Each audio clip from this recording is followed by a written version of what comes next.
सबसे पहले एक गर्ल है एन, जिसका बर्थ जर्मनी में हुआ है और इसकी मतलब कुछ बहुत अच्छी लाइफ नहीं रही है इसकी। जैसे ही बर्थ हुआ साथ के साथ वर्ल्ड वार स्टार्ट हो गई और काफ़ी 2 इयर्स ये हाइड होके रहे एटिक में। एटिक होता है एक छोटा सा रूम, छत्ती बोलते हैं जिसको, है ना, रूफ़ के साथ अटैच होता है। तो उसमें रहे, फिर उसके बाद जब पकड़े गए और नाजिस का वहाँ पे राज था उस टाइम पे, जब पकड़े गए फिर वो मतलब इम्प्रिजन हो गए। और जो एन की डेथ है वो 1945 में हो गई एक बीमारी की वजह से जिसका नाम है टाइफस, जिसमें आपको बुखार आ जाता है ना, हेडेक फीवर वगैरह।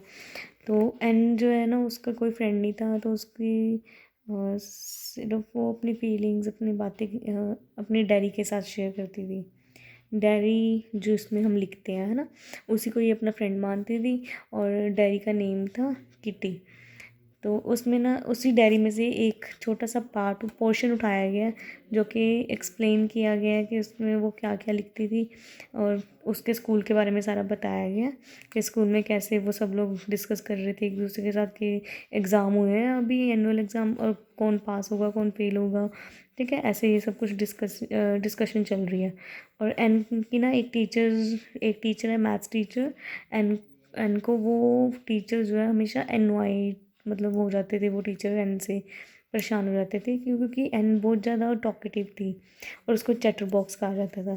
और इसी वजह से जो टीचर है वो उसको ना एज अ पनिशमेंट एन को एक्स्ट्रा वर्क होमवर्क देते थे जो कि एसेस था, मतलब ऐसे लिखना होता था। लाइक फर्स्ट सबसे पहले उन्होंने चैटर बॉक्स वाला ऐसे दिया, सेकंड टाइम में उन्होंने दिया an incorrigible chatterbox. Incorrigible chatterbox means जो को कहीं कभी चुप ही नहीं होता पर्सन, मतलब उसकी जो ये आदत है कभी ठीक ही नहीं होती बोलने की।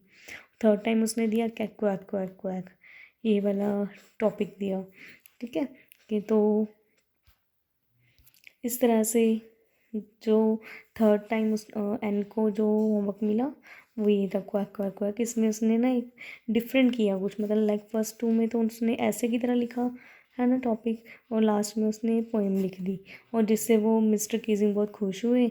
और वो पोएम कुछ मिस्टर कीजिंग पे भी थी, तो वो हंसे भी और उन्होंने ये चीज़ जॉक एज अ जॉक लिया और उस दिन के बाद कभी गुस्सा भी नहीं हुए, उसको कभी रोका भी नहीं एन को बात करने से।